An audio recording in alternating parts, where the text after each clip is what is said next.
Sí, nosotros somos un equipo de investigación grande, digamos, que nos convocó Ezequiel Ipar hace alrededor del 2011 más o menos, en función de un proyecto grande de CONICET. Él tenía, digamos, la sede de ese proyecto era el Instituto Gino Germani de la UBA, y nos nucleamos alrededor de ese gran proyecto primero, en el que empezamos a trabajar en actualizar el estudio de Adorno, sobre los estudios en general de Adorno sobre la personalidad autoritaria, para interrogar algo que sentíamos que estaba como emergiendo en la sociedad argentina de aquel entonces, que eran ciertas tendencias autoritarias como peligrosas, digamos, para una sociedad democrática. Y todos veníamos un poco de esa formación teórica, sobre todo en los autores de la Escuela de Frankfurt. Yo en ese momento estaba haciendo mi doctorado, digamos, enfocado en una interrogación teórica sobre esos autores. Y bueno, y la primera entonces convocatoria tuvo que ver con esa relectura desde el presente de esos autores clásicos, de esos estudios clásicos sobre autoritarismo social. Y bueno, y de a poco empezamos a hacer ese trabajo de lanzarnos hacia el trabajo empírico y la investigación empírica, hacer entonces una primera encuesta en el 2013 y hacer una serie de grupos focales que fueron creciendo mucho en cantidad y que nos llevaron como a tener ya ahora, digamos, más de 10 años de experiencia en el trabajo de campo, con estas herramientas como clásicas de la sociología, que son entonces sobre todo las encuestas, los grupos focales y algunas entrevistas más cualitativas. En el 2020, en plena pandemia, digamos, estábamos como más, nuestro nivel de preocupación, digamos, en relación a estos que veníamos estudiando, creció porque sentíamos que el fenómeno estaba creciendo y que de algún modo nosotros no estábamos llegando a comunicar como debíamos comunicar, como era importante que comuniquemos los resultados de nuestro trabajo, que hablaban entonces de una peligrosidad creciente en relación a los discursos autoritarios y su pregnancia, digamos, y su capacidad de expandirse en la sociedad argentina de aquel entonces.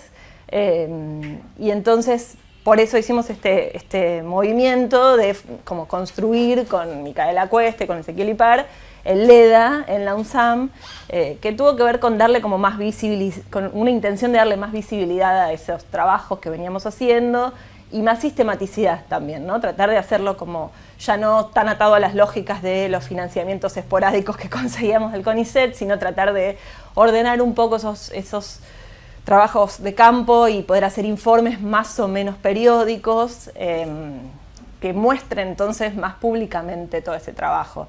Y bueno, y finalmente llegó la redacción del libro, que tuvo que ver con haber ganado un concurso interno de la UNSAM, para investigadores de la UNSAM, que se llama TITSONI, que permitió que con Micaela nos sentáramos un año, digamos, a reflexionar, a planificar. Primero, es un concurso que ganamos porque primero hicimos un índice que evaluado, digamos, y un índice comentado, evaluado, y que fue entonces aprobado, y entonces a partir de eso nos sentamos a diseñar un poco cómo podía ser una manera de mostrar narrativamente todos esos estudios, sobre todo los del último tiempo, y bueno, y así llegamos al libro.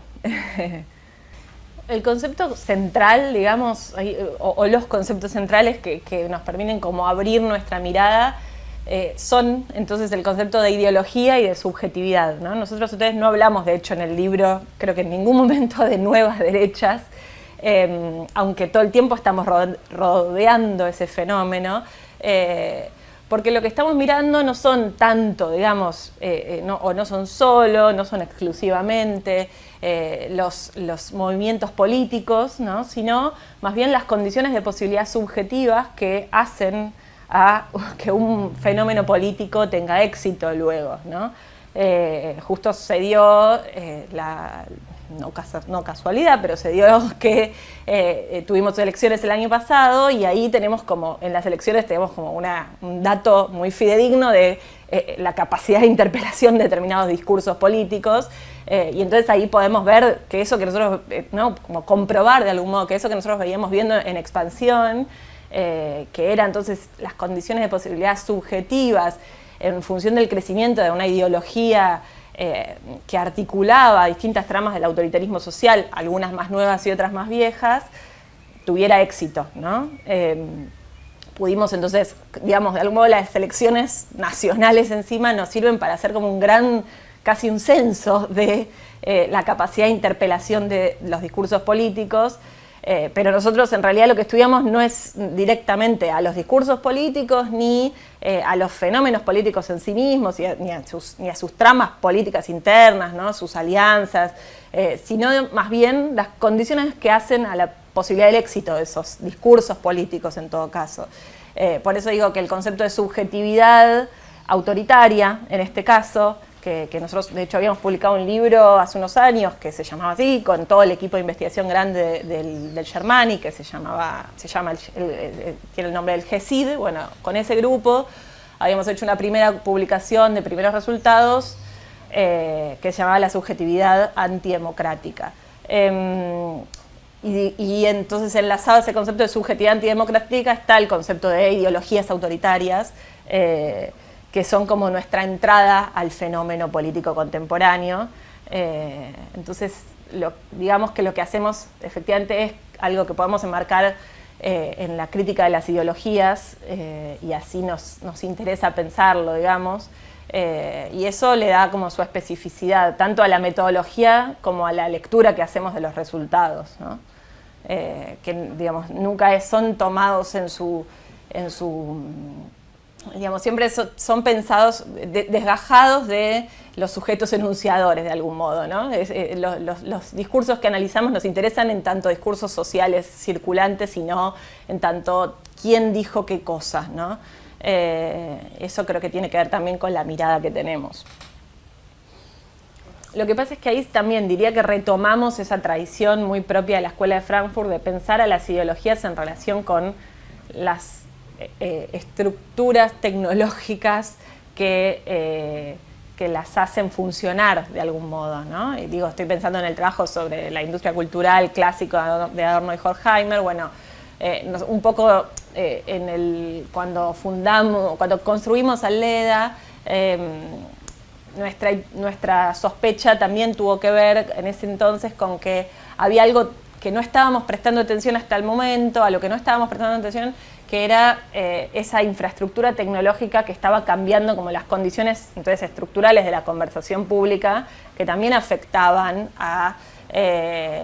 al fenómeno en sí que nosotros estudiábamos, que era entonces la difusión y la circulación de las ideologías autoritarias, ¿no? Bueno, había algo en la infraestructura tecnológica que aportaron las redes sociales, que transformó entonces esas condiciones estructurales de la condición pública, que nos parecía que no podíamos dejar de lado esa mirada para comprender el crecimiento de las ideologías autoritarias. Así como la industria cultural fue un capítulo del libro con el que Adorno y Horkheimer intentaron pensar el éxito del nazismo, ¿no? Dialéctica de la Ilustración. La industria cultural no es más que un capítulo de la dialéctica de la Ilustración en la que ellos y terminan, de hecho, el libro con el ensayo sobre el antisemitismo, ¿no? Entonces, son fenómenos que para ellos estaban entrelazados, esas transformaciones tecnológicas con las transformaciones en una estructura subjetiva que estaba como dispuesta a el discurso político antisemita, que capitalizaba el antisemitismo. Bueno, hoy también hay una transformación tecnológica novedosa que tiene que ver con las redes sociales y cómo profundizan algunas de las transformaciones y aportan otras de esa estructura subjetiva que se vuelve mucho más disponible a este tipo de ideologías, ¿no? Y que efectivamente ahí sí las derechas supieron capitalizar muy bien, ¿no?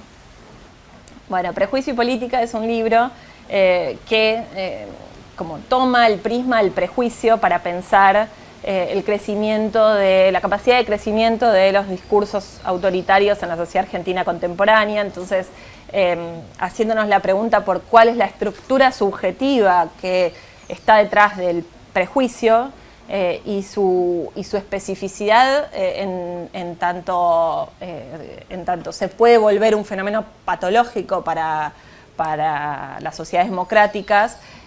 Haciéndonos entonces la pregunta por esa estructura subjetiva del prejuicio, intentamos pensar esto, ¿no? La capacidad de éxito de determinados discursos políticos autoritarios que están evidentemente en crecimiento en la sociedad argentina contemporánea. Entonces, un poco el libro hace ese recorrido entre la estructura subjetiva del prejuicio y los discursos políticos, pasando por la esfera pública que hace circular a esos discursos políticos de una particular manera y articular, ¿no?, de una particular manera esa estructura subjetiva con una infraestructura tecnológica propia de la esfera pública que da condiciones de ventaja, digamos, a un tipo de discurso político autoritario, que llegamos incluso a analizar en algún sentido hacia el final del libro, ¿no? O sea, que intenta pensar como esa transversalidad del fenómeno, desde el sujeto hasta el discurso político, pasando por las condiciones estructurales de la esfera pública. Bueno, el libro se llama Prejuicio y Política porque realiza ese recorrido, ¿no?, que tiene que ver con trazar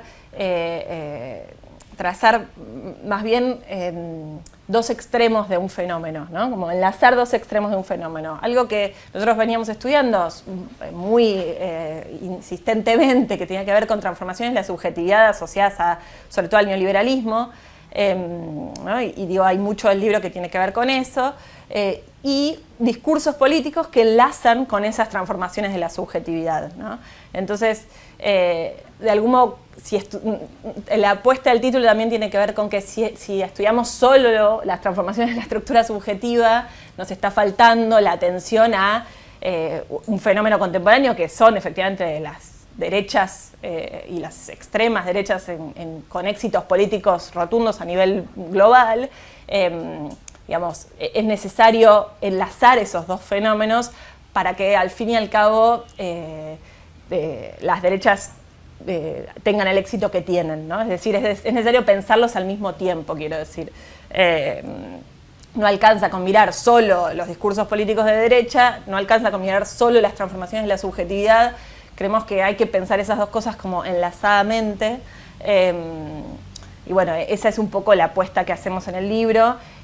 Por eso es más bien un análisis sociológico de un fenómeno político, ¿no?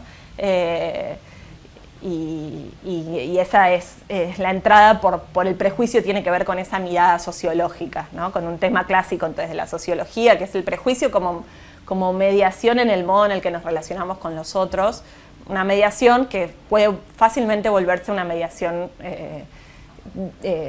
patológica en el sentido para las democracias, ¿no? O para las sociedades que pretenden una vida democrática, ¿no? Bueno, ahí hay dos fechas importantes que marcan estas transformaciones de la subjetividad que vuelven al individuo contemporáneo, digamos, más disponible a adherir a ideologías autoritarias. Una es la crisis del 2008 y la otra es la pandemia. Sobre todo ahí pensamos en algo que también emerge de algunas de nuestras encuestas que hicimos, sobre todo en el último tiempo, que tiene que ver con los jóvenes, ¿no? Cómo este fenómeno afectó especialmente a los jóvenes. Bueno, ahí la pandemia tuvo es una clave explicativa inevitable. Pero la crisis del 2008 primero transformó algo a nivel global, que ahí hay muchos estudios que lo piensan de esta manera, ¿no? De muchos estudios sobre el neoliberalismo que piensan que la crisis del 2008 transformó algo a nivel global que tiene que ver con una transformación como interna del propio capitalismo neoliberal, que agotó de algún modo su capacidad de ofrecer como promesas de éxito, ¿no? Y desnudó su lógica más brutal de algún modo, ¿no?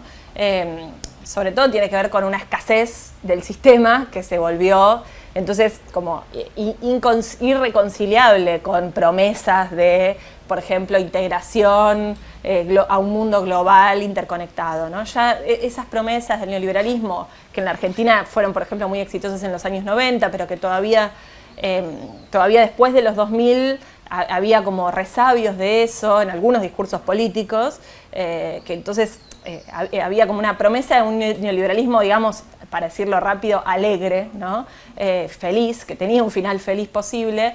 Bueno, después de la crisis del 2008 el propio sistema como desnudó que no había un final feliz posible, ¿no? Reconoció que no, ¿no? Y eso explica también fenómenos como los de Trump, ¿no? que tienen que ver con cómo gestionar una nueva escasez, ¿no? Y en esa nueva gestión de la escasez, el autoritarismo se volvió una herramienta política útil para determinados discursos políticos que empezaron a crecer, que empezaron a tener más éxito, ¿no? Entonces ahí hay un hito sin duda que es un hito global, ¿no? Y que después en cada país tiene sus emergencias y sus modos de aparición diversos, pero bueno, ese sin duda es una transformación como global del propio discurso neoliberal. Y el otro hito como temporal tiene que ver con la pandemia. En la pandemia nosotros empezamos a registrar sobre todo como una mayor incidencia de esa transformación de la esfera pública que produjeron las redes sociales, ¿no?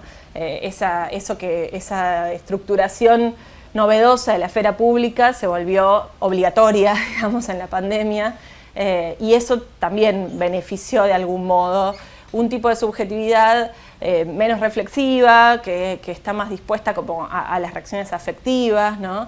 Y que también en ese sentido está más disponible a un discurso violento y más frustrada, ¿no? También, porque además la pandemia fue otro granito de frustración de la sociedad neoliberal contemporánea.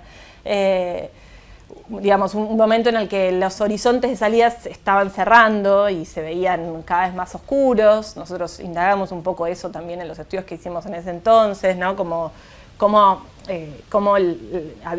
Hay cada vez menos posibilidad subjetiva de imaginar, incluso de imaginar utopías, ¿no? De imaginar salidas de las frustraciones que se padecen. El discurso como sistémico ofrece pocas de esas promesas, grandes promesas de reconciliación, y el sujeto tiene poca capacidad de elaborar esas posibilidades de salidas felices para sus vidas. Bueno, en la pandemia eso se volvió aún más trágico, y bueno, eso fue como una frustración bien capitalizada por estos discursos políticos de derecha, ¿no? Que le ofrecen otra posibilidad de descarga a esa frustración de algún modo. Y otra posibilidad de articularse, incluso de articularse con otros, ¿no? De salir de esa soledad, de la única interpretación posible que tenía que ver, de la frustración, que tenía que ver con, bueno, la interpretación como individualista. Bueno, ofrece otras interpretaciones. La digitalización a la que nos obligó la pandemia transformó los vínculos, digamos, el modo de vincularnos, sobre todo ofreciendo, ¿no? Como obligando, digamos, a una infraestructura tecnológica que tiene unas características bastante específicas y que a veces son bastante invisibilizadas, están bastante invisibilizadas. Una tiene que ver con esta dinámica de la inmediatez, ¿no? A la que nos obligan las redes sociales.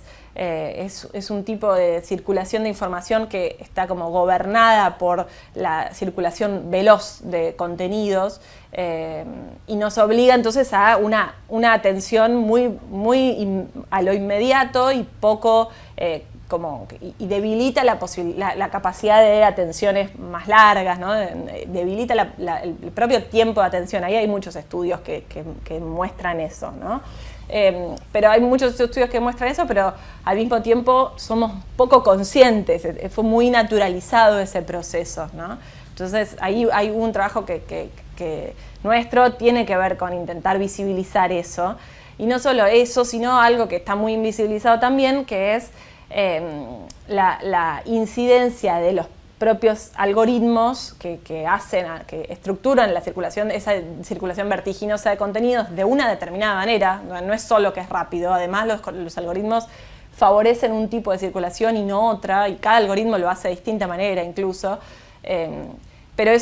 pero se trata de estructuras que determinan entonces cómo circulan la palabra en esa esfera pública digital, que son absolutamente invisibles e incognoscibles, ¿no? Tanto para los usuarios como para los intereses científicos que intentan comprenderla, ¿no? Solo las empresas, al fin y al cabo, tienen como cabal conocimiento de los algoritmos y de cómo funcionan y de cuándo se transforman. Entonces, las redes sociales son, en los estudios que hicimos en relación a la experiencia de usuarios en redes sociales, veíamos que hay una interpretación de que el modo de circulación de información en las redes es un modo de circulación más silvestre, es decir, como con menos mediaciones, ¿no? Como no solo entonces inmediata en términos de rapidez, sino inmediata en términos de no mediada, ¿no? Entonces, aparece para los usuarios la palabra en las redes como una información no mediada. ¿En comparación con qué? En comparación con los medios convencionales, ¿no? Que aparecen como claramente editorializados, ¿no? Y desechados, sobre todo, entonces ahí por los más jóvenes, por esa editorialización evidente que los vuelve parciales, ¿no? Y por lo tanto las redes sociales, en tanto aparecen como más silvestres, aparecen como no editorializadas, digo, y ahí lo que se está invisibilizando es la editorialización como estructural que tienen las redes, que tiene que ver con las decisiones empresariales, es decir, orientadas por intereses económicos, como los que tiene cualquier empresa en relación a los algoritmos, en las decisiones que tienen que ver con la construcción de algoritmos que hacen, ese es el modo que tienen las empresas de editorializar, ¿no? Y esto, por ejemplo, con la compra de Twitter, de Elon Musk, se volvió muy evidente. Bueno, ahí hubo un montón de decisiones editoriales que transformaron el algoritmo y que hicieron que el algoritmo empiece a funcionar de otras maneras y que ahora entonces se empieza a discutir un poco más, con un poco más de fuerza pública, digamos, si no nos queda otra, digamos, en tanto usuarios de la palabra pública, que someternos a esa editorialización que deciden una serie de empresas de capital muy concentrado, o podemos hacer algo en relación a eso, ¿no? Es decir, podemos hacer algo, bueno, como usuarios podemos decidir no usarlas en principio, o decidir usar otra, ¿no? Con otro criterio editorial, pero en principio para poder tomar esas decisiones es necesario ser consciente de que hay una editorialización ahí, ¿no? Y entonces ahí hay un primer trabajo que hacer que tiene que ver con visibilizar algo que aparece absolutamente naturalizado. El libro está organizado en 3 capítulos: Anatomía del prejuicio, Anatomía de la esfera pública y Anatomía de la crisis de la democracia argentina. Y Argentina, entre paréntesis, creo que lo terminamos poniendo porque efectivamente lo que nos interesa pensar es un fenómeno global, pero bueno, nuestro trabajo es un trabajo de campo que hicimos localmente en Argentina y estamos entonces, tenemos herramientas para pensar eso, pero creemos que no podemos dejar de pensarlo en relación a un fenómeno global que pensaron muchos autores y vienen pensando muchos autores, sobre todo desde la crisis del 2008, que tiene que ver con toda este debilitamiento de las democracias occidentales, ¿no? Bueno, entonces eso es lo que nos interesa terminar pensando, ¿no? Pero la particularidad del libro es que para pensar eso, empezamos pensando desde algo muy chiquito, de algún modo, que es un tipo de estructura subjetiva asociada al prejuicio, ¿no? Y cómo entonces intentamos desarmar en esta anatomía del prejuicio cuál es la particularidad de esa estructura subjetiva en relación a qué tipo de vulnerabilidades subjetivas pueden estructurarse en relación con un otro, en una relación con un otro mediada por el prejuicio, ¿no? Y cómo aparece el prejuicio en la mediación de esa relación. Y eso lo pensamos desde la lectura de Adorno, que Adorno hace de Freud, luego en relación a algunos trabajos nuestros sobre prejuicios que circulan en la sociedad argentina contemporánea, entonces ahí en relación a algo también de trabajo de campo, entonces, y en lugar de, esa anatomía del prejuicio que teóricamente había sido construida por Adorno en relación al antisemitismo, a nosotros nos interesa pensarla como una estructura subjetiva más general, ¿no? Es decir, no solo enfocada al antisemitismo, y eso es algo que habilita la teoría de Adorno. Entonces, en ese primer capítulo hacemos sobre todo esa reconstrucción teórica y una mirada sobre cómo esa estructura subjetiva aparece en determinados discursos de nuestro trabajo de campo, y una reconstrucción de un trabajo también clásico, que lo que hacía, un trabajo también clásico de otros pensadores de la Escuela de Frankfurt, que lo que hacía era pensar cómo esa estructura subjetiva era capaz de enlazarse con determinados discursos políticos, ¿no?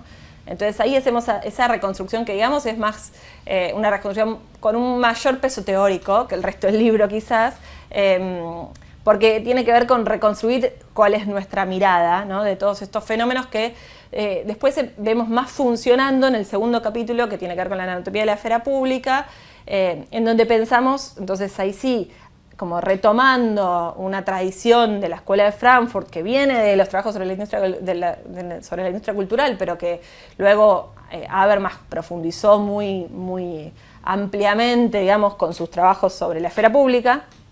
Entonces nos montamos un poco en esa historia para pensar transformaciones actuales de la esfera pública y cómo se enlazan con esa estructura subjetiva que pensamos que reconstruimos en la primera parte más teóricamente, y ahí sí presentamos algo de nuestro trabajo en relación a experiencia de usuario de redes sociales, ¿no? Cómo entonces no solo se transforma la esfera pública, sino que se transforma en relación a determinadas percepciones de la esfera pública, ¿no? Y cómo los usuarios en ese caso de las nuevas tecnologías asociadas a las redes sociales perciben y usan eso que la tecnología les ofrece.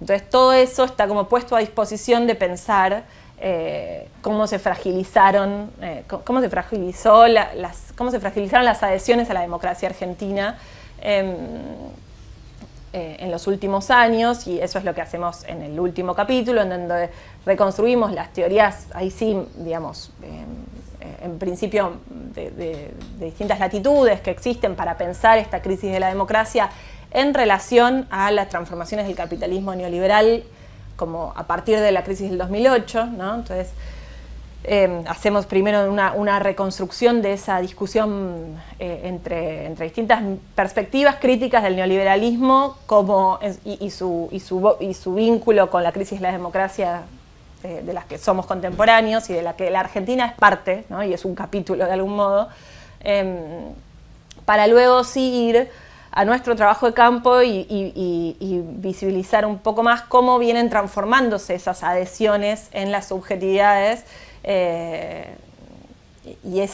y cómo esos núcleos ideológicos que nosotros identificábamos como propios de un neoliberalismo en crisis se volvieron funcionales a un discurso político que logró darles cauce, ¿no? Como fue el discurso político de Milei. Así que ese último capítulo termina con sí un análisis sobre todo entonces de la intervención de Milei en su cuenta de Twitter, en el momento hasta que empezó la campaña electoral, digamos, ¿no? Más o menos. Entonces ahí tratamos de reconstruir también eso que medio teóricamente reconstruimos en el primer capítulo, que es el entrelazamiento entre la estructura subjetiva del prejuicio y determinados discursos, en ese caso eran históricos, ¿no? que habían logrado capitalizar eso políticamente. Bueno, hacemos un poco eso, pero acá sí enfocadas en la sociedad argentina contemporánea. Así que termina el libro con un análisis de tweets de Milei. Ahí sí hacemos como un ejercicio más de análisis del discurso, más clásico, que entonces viene como de otra tradición, pero que lo traemos un poco para mostrar cómo algo de lo que nosotros veníamos mostrando como que estaba disponible, logró como ser interpretado y convertirse en un relato político, ahí sí efectivamente, en el discurso político de Milei. Cuando empezamos a trabajar con estas sospechas sobre el crecimiento del autoritarismo social en la sociedad argentina contemporánea, empezamos haciendo, en realidad nuestra primera herramienta metodológica fue una encuesta, ¿no?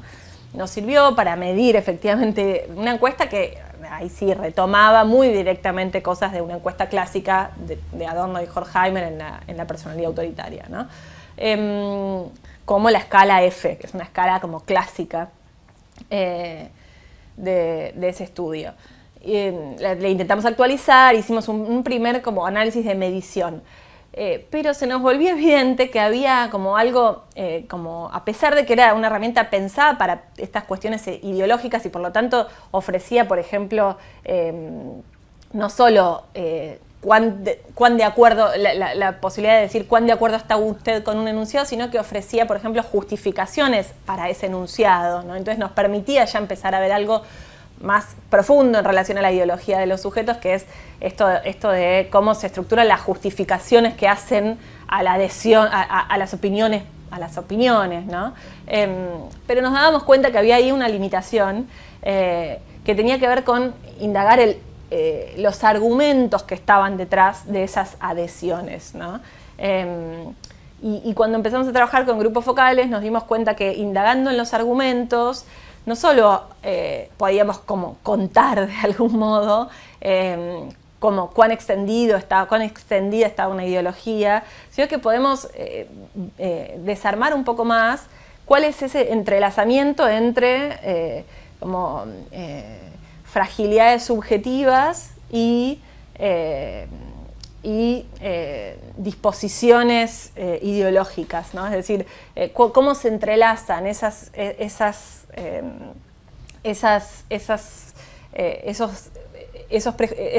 ideologías con discursos cargados argumentativamente, ¿no? Es decir, cómo se justifica la adhesión a determinadas posiciones. Y ahí aparecen una serie de prejuicios que son invisibles si uno va con una herramienta ya preestructurada, ¿no? En el grupo focal emergen prejuicios que uno a veces no estaba yendo a buscar, y se desarman un poco cómo es que se articulan esos prejuicios en los sujetos. Eso se puede ver solo cuando vemos el discurso argumentativo, ¿no? El discurso que justifica por qué estoy a favor de esto que estoy diciendo que estoy a favor, que es un claro discurso de odio, ¿no? Digo, y ahí, entonces nosotros no solo, por ejemplo, desde LEDA construimos una herramienta que es un índice de discursos de odio que nos permite medir algo de la disposición a reproducir ese tipo de discursos, como medir cuantitativamente la disposición a reconstruir ese tipo de discursos, sino que después probamos, por ejemplo, esos mismos enunciados, por ejemplo, el enunciado segregacionista, muy fuerte, cargado de una incitación a la violencia muy explícita contra un otro social, lo probamos en un grupo focal y ahí aparecen entonces los prejuicios desplegados, ¿no? Desplegados de atributos, desplegados de justificaciones, ¿no? Entonces aparecen en sus tramas narrativas y eso nos permite un poco más ir a la cuestión de las causas, ¿no? Es decir, llegar a por qué es que ese sujeto está de acuerdo con ese enunciado, ¿no? Y eso no significa creerle en su explicación de por qué está de acuerdo con ese enunciado, sino más bien desarmar eso que aparece como una justificación para entender cuáles son esas, ahí sí, ¿no? Como esas particularidades de una estructura subjetiva que siempre pensaba en términos sociológicos, es decir, no en términos psicológicos, ¿no? No es una estructura subjetiva que pensamos individualmente, sino una estructura subjetiva determinada socialmente que lo hace disponible a estar de acuerdo con enunciados evidentemente prejuiciosos, ¿no? Bueno, eso solo se puede ver en un grupo focal. Y ni siquiera diría en entrevistas individuales. Las entrevistas son discursos mucho más digamos, en donde el sujeto es mucho más dueño de las palabras que dice. En los grupos focales somos como, se nos habilita en la propia discusión con otros, ¿no? La posibilidad de que el sujeto pierda un poco la capacidad de adueñarse de su propio discurso y sea más hablado por sus propias inseguridades, por sus propios prejuicios, ¿no? Y eso, bueno, es el material con el que nosotros trabajamos más, ¿no? Y siempre indagado eso en relación a qué condicionamientos sociales favorecen eso, ¿no? No en relación a qué historia personal construye a ese sujeto como tal, ¿no? Que es más como una mirada psicológica. Que también puede ser interesante, ¿no? Quizás hasta desde la antropología, la cuestión de las trayectorias. En algunas entrevistas es interesante ver eso, pero bueno, nuestra mirada tiene que ver más con este otro momento que en los grupos focales emerge en la discusión con otros, ¿no? y sobre todo con otros parecidos a uno, porque ahí hay una decisión metodológica que nosotros tomamos que tiene que ver con armar grupos focales con cierta homogeneidad que permite entonces que el sujeto se reconozca rápidamente en un otro y suelte aún más las barreras morales que a veces para llegar a eso a lo que nosotros queremos llegar no nos sirve, digamos, queremos ir un poquito más allá y por eso a veces, bueno, nosotros insistimos con que no nos interesa nunca quién dijo qué cosa, ¿no? Porque quizás cuando le preguntamos después en el 1 a 1, en una entrevista individual a ese participante de un grupo focal, ¿vos estás de acuerdo con esto que dijiste? Bueno, no, ahí no quise decir eso, en realidad quise decir otra cosa, ¿no? Como que hay algo de esa situación grupal que permite que emerja algo que está detrás de las opiniones, digamos, y que es eso ese material con el que se hace la ideología, ¿no? Y que es difícil de llegar a eso, pero es un poco la mejor herramienta para llegar a eso, creo que son los grupos focales. Bueno, nuestra perspectiva metodológica, epistemológica, es la de la crítica de las ideologías. Eso significa que el punto de partida es el de asumir una perspectiva crítica, ¿no? Entonces, esto que estamos intentando explicar, no solo estamos intentando comprenderlo, ¿no? Explicarlo y comprenderlo tiene que ver con, al mismo tiempo, producir una crítica sobre ello, ¿no? Nos permite comprenderlo y explicarlo, nos permite producir una crítica sobre ello. Entonces, para nosotros es muy importante como salir de esa perspectiva que se queda en lo comprensivo, ¿no? Sobre todo por la urgencia del fenómeno político que estamos estudiando, que tiene que ver con la posibilidad de que crezcan autoritarismos que son muy peligrosos para las sociedades democráticas, ¿no? Entonces, no se trata creemos que no se trata, y esto entonces es un punto de partida epistemocrítico, digamos, que tiene que ver con asumir con que no se trata simplemente de comprender esos fenómenos y de ver qué hay de verdad en lo que los sujetos, en la adhesión de los sujetos a esas ideologías, sino hacer eso siempre mostrando además qué hay de falso en eso, ¿no? Entonces, que hay de verdad, hay que mostrarlo y es parte de comprenderlo justamente, ¿no? Entender cómo es que funciona un discurso político es posible porque pensamos, ¿no? ¿Qué hay de verdadero en ese discurso político en relación a cómo logró interpretar algo que verdaderamente estaba, ¿no? como frustración en la subjetividad?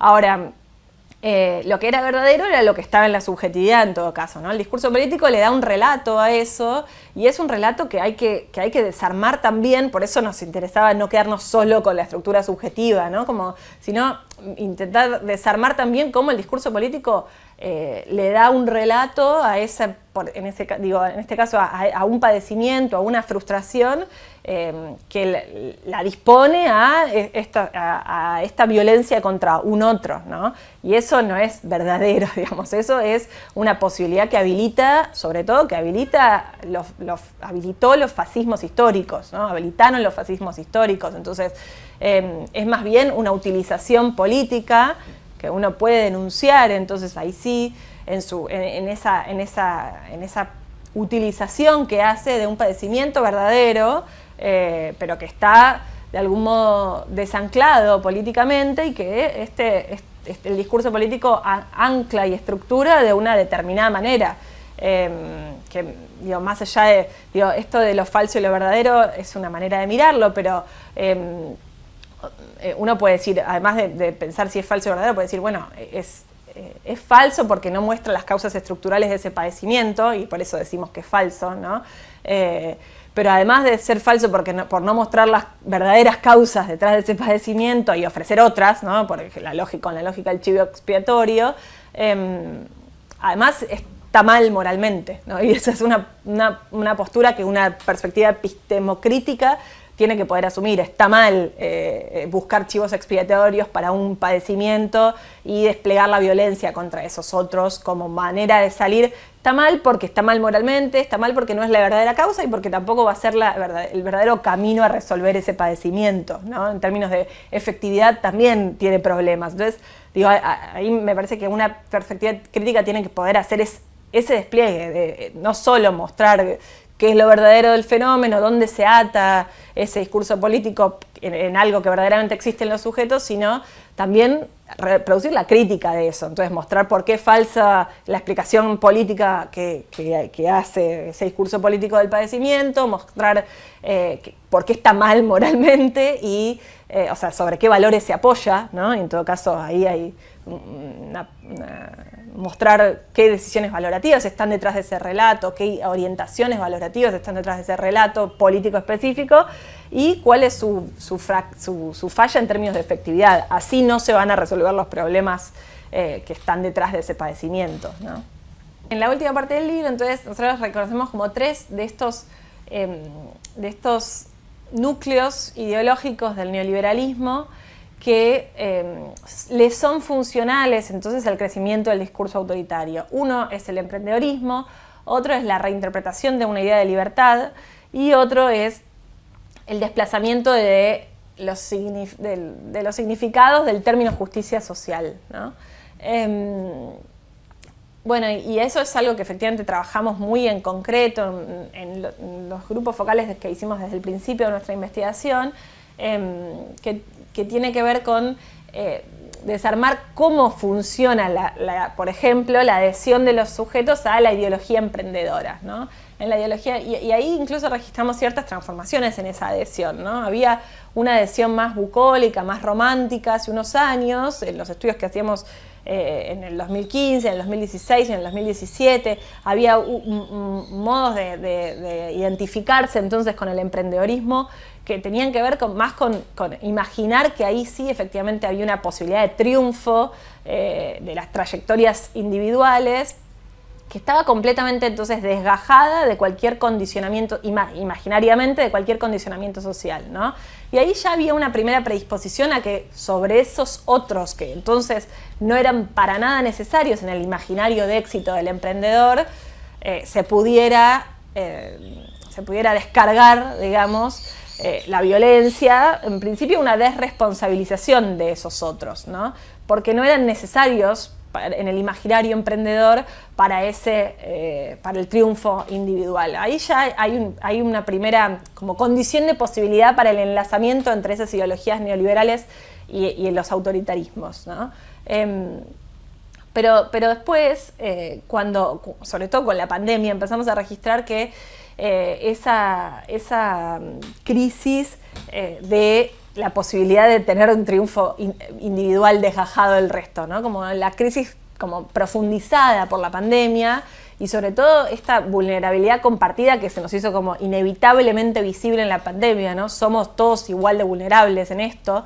O sea, nos obligó a reconocer que incluso que había algo como de responsabilidad en el bienestar de los otros, ¿no? Nos puso como obligatoriamente en esa situación muy molesta para una ideología neoliberal, y que algunos leían como algunos teóricos, leían como una posibilidad de leer ahí algo promisorio, ¿no? Bueno, quizás esto nos hace darnos cuenta, ¿no? Que desarma algo de esa ideología más individualista propia del neoliberalismo. Bueno, no hizo eso, digamos, sino que más bien transformó el imaginario emprendedor en una, digamos, sin ofrecer horizontes de integración felices, ¿no?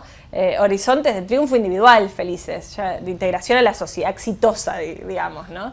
Entonces ya no se imagina el individuo solo teniendo éxito como final de una trayectoria de la que no depende de nadie, sino que el individuo ya directamente reconoce a todos los otros como una carga en ese trabajo de éxito personal. Es decir, la sociedad se volvió como algo, como el todo social está cargado como muy negativamente y se volvió solo un condicionamiento negativo en relación a la posibilidad del éxito individual, ¿no? Entonces hubo ahí como una inversión que que de algún modo transformó el propio imaginario emprendedor y instaló una lógica que es muy propia del discurso neoliberal desde sus orígenes, pero que tuvo sus propias reinterpretaciones, pero que reemergió ahora, que tiene que ver con esta idea de un capitalismo del sálvese quien pueda, ¿no?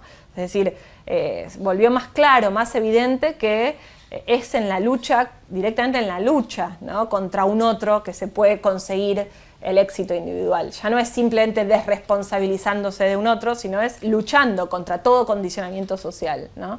Esto es un discurso ideológico, pero efectivamente es un modo, una torsión interna de este imaginario emprendedor que nosotros veíamos funcionar desde las adhesiones a una imagen que mostrábamos en un primer momento, que eran imágenes del mundo del trabajo, en donde entre las que mostrábamos había una de una señora vendiendo choclos como en un espacio abierto. Y lo que nosotros veíamos ahí era una primera identificación con esa señora en términos de emprendedorismo, ¿no? Ahí había como todavía un imaginario más bucólico, más romántico en relación al emprendedor, que tenía que ver con, bueno,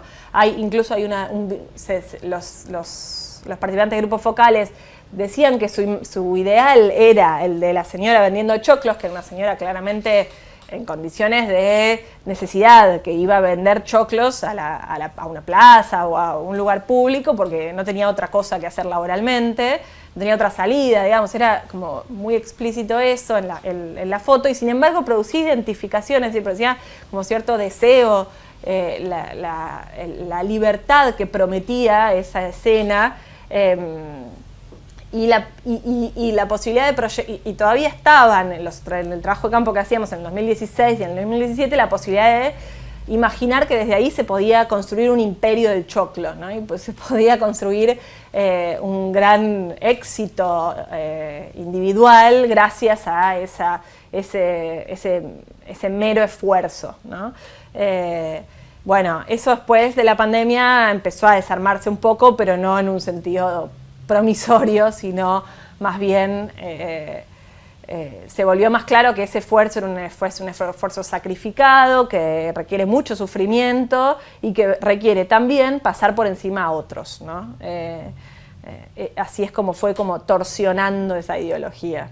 Prejuicio y política es un libro que está pensado para aportar al debate público, en el sentido de que no está pensado como un libro que estrictamente académico, digamos, ¿no? Intentamos, y un poco de los últimos años ese fue todo el movimiento del LEDA, intentamos ofrecer explicaciones sobre fenómenos como sociopolíticos contemporáneos, para también ofrecer, digamos, no solo una comprensión sobre las condiciones de posibilidad, sino ofrecer como algo que permita transformar tanto esas condiciones de posibilidad como lo que se hace con ellas, ¿no? Entonces, creo que entonces, también en ese sentido es un libro que no es solo para sociólogos, digamos, que seguro a cualquiera que esté como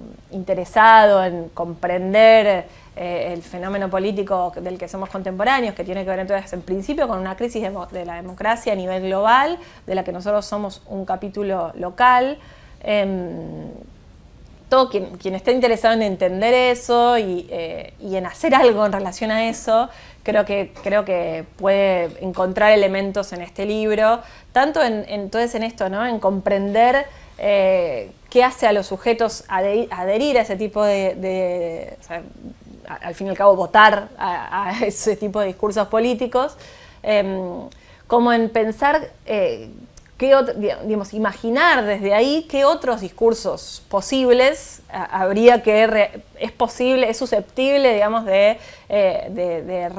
rearmar para poder generar un diálogo ahí donde no lo hay, ¿no? Ahí donde no existe, que es en ese tipo de subjetividad que está como cerrada a la reflexividad, que está cerrada a la responsabilización en relación a otros. Bueno, cómo transformar eso desde el discurso político creo que es una tarea importante que nos convoca, digamos, y nos interesa seguir pensando, y no diría que el libro da respuestas, pero sí ofrece elementos para seguir pensando eso en algún punto.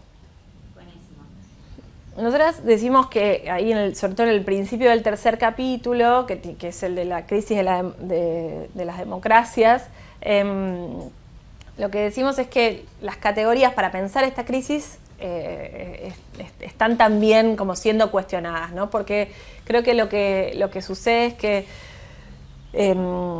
está la dimensión de la crisis que algo que antes que todo está en discusión es de qué crisis se trata, ¿no? Si es la democracia la que está en crisis, si es el capitalismo o el capitalismo en su versión neoliberal, ¿no?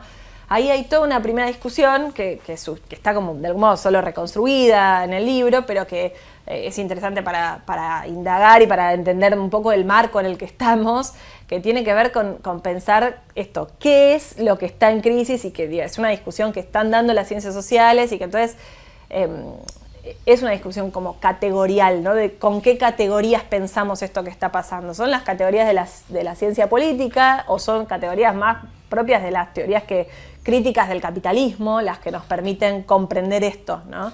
Creo que ahí efectivamente, nuestra apuesta tiene que ver con pensar que la crisis económica del 2008 del capitalismo neoliberal, cuestiones ideológicas que están en el fondo de esto que nos está pasando, ¿no? Pero que al final el origen de esta crisis es una sistémica y que afecta, pero porque está enlazada a un histórico que venía funcionando a su manera, pero el vínculo entre capitalismo y democracia. La crisis del capitalismo lo que puso en crisis, del capitalismo neoliberal, lo que puso en crisis ese vínculo, ¿no? Y por a las democracias. Y en lo que se está un poco ese vínculo, hay diferentes hipótesis para pensar cómo es que se da esa reacción. Efectivamente un momento de transición, si es simplemente que el capitalismo neoliberal abandonó a la democracia, digamos, se dio cuenta de que no la necesitaba, si está buscando un nuevo modo de rearticularse como discurso hegemónico, ¿no? Bueno, hay distintas categorías que intentan pensar eso. Nosotros un poco hacemos una reconstrucción de esas categorías en esa primera parte del capítulo 3 del libro.